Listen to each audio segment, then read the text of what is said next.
స్వామివారికి కోపం రాకపోవచ్చు కానీ ఆయన పరివారానికి కోపం వస్తుంది. మన నిత్య జీవితంలో కూడా చూస్తుంటాం. ఎండి గారికి ఎప్పుడు కోపం రాదు కానీ ఎండి గారు ఆఫీస్ లో పనిచేస్తున్న మేనేజర్ గారికి కోపం వస్తుంది. ఆ విధంగా స్వామివారి కోపం రాకపోవచ్చు కానీ ఆయన చుట్టూతా ఉన్న పంచభూతాలు తప్పకుండా ఆగ్రహం చెందుతాయి. మానవాళికి అందరికీ కూడా దానివల్ల చాలా చెడు జరుగుతుందనే ఒక భయంతో పండితులు ఇతర పెద్దలు చెప్పినట్టుగా ఎవరికి తోచిన విధంగా వారు క్షమాపణ కోరుకోవడం, స్వామివారిని ఇలాంటి తప్పులు రాకుండా దయచేసి నువ్వే మాకు దారి చూపించు అని అడగటం. ఇంకా వర్తమానంలోకి వచ్చినప్పుడు ఇక్కడ తప్పులు దొర్లాయి అని చెప్పడానికి మనకి సాక్ష్యాలు ఎదురకుండా కనిపిస్తున్నాయి. ఇది శ్యామలరావు గారు ఎవరో దీన్ని కృత్రిమంగా తయారు చేశారని మనం ఇంకా అలాంటి అనుమానాలు పెట్టుకున్నామంటే బహుశా మనం ఇంకా పెద్ద శిక్షకి లోనయ్యే ప్రమాదం ఉందమ్మా. కాబట్టి ఇవాళ టెస్ట్ రిజల్ట్స్ వచ్చాయి, అవి బహిరంగపరిచారు. దాని గురించి సుదీర్ఘంగా వారు మంతన చేసి ఎందుకు ఇలా అయింది ఏమిటి అన్ని తెలుసుకున్న తర్వాతనే దీన్ని బహుశా ప్రకటించారని నేను భావిస్తున్నాను. ఎందుకంటే మనం చూసాము జూలై 17వ తారీఖు నాడు శాంపిల్స్ వెళ్ళాయి, అలాగే 2-3 తారీఖుల్లో శాంపిల్స్ పంపించారు.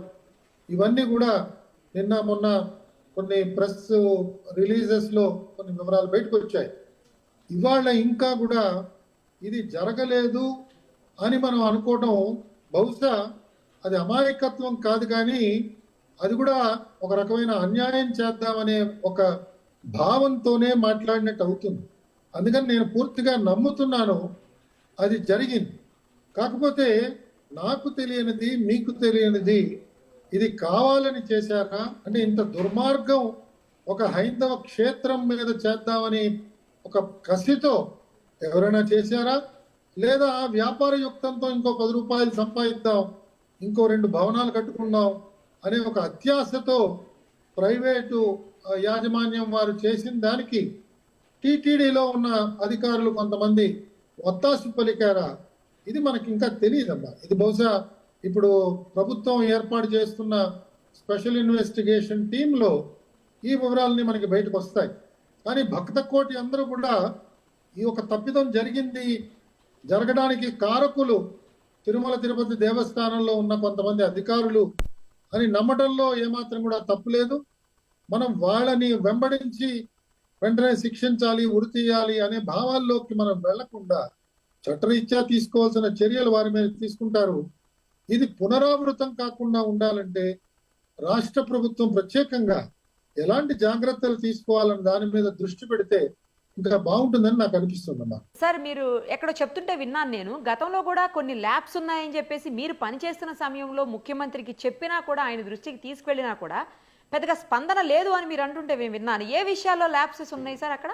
అంటే నేను ప్రధాన కార్యదర్శిగా పనిచేస్తున్న రోజుల్లో నా సమక్షంలో ఒకసారి తిరుమల తిరుపతి దేవస్థానం ధర్మకర్తల మండలి గురించి చర్చ జరిగిందమ్మా. ఎవరో అడగడం, ఎవరినో వెయ్యాలి అనే ఆలోచన రావడం, అప్పుడు సంఖ్యాపరంగా విపరీతంగా పెంచుతున్నప్పుడు నేను గౌరవ ముఖ్యమంత్రి గారికి ఆ రోజుల్లో, సార్ ఇంతమందిని మీరు వేస్తే ఆ తిరుమల క్షేత్రంలో వాళ్ళు పనిచేయడం దుర్లభం అయిపోతుందండి, నాకు అనుభవం ఉంది, నేను చెప్తున్నాను, దయచేసి అంతమందిని వేయకండి, చట్టరీత్యా ఎంతమంది ఉన్నారో వారిని భరించడమే చాలా కష్టం అక్కడ.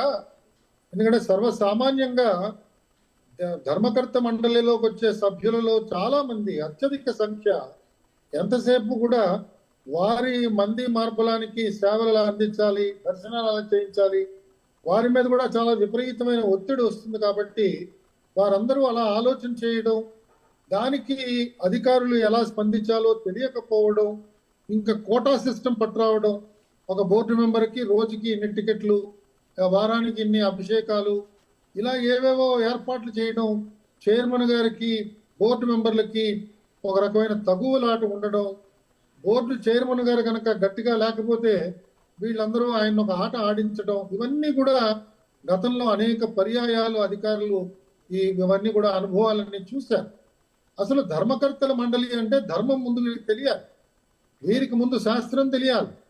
వీరు ఎవరికి కూడా అది తెలిసే అవకాశమే లేదు. ఎందుకంటే అసలు వీరు ఎవరికి సమయం ఉండదు.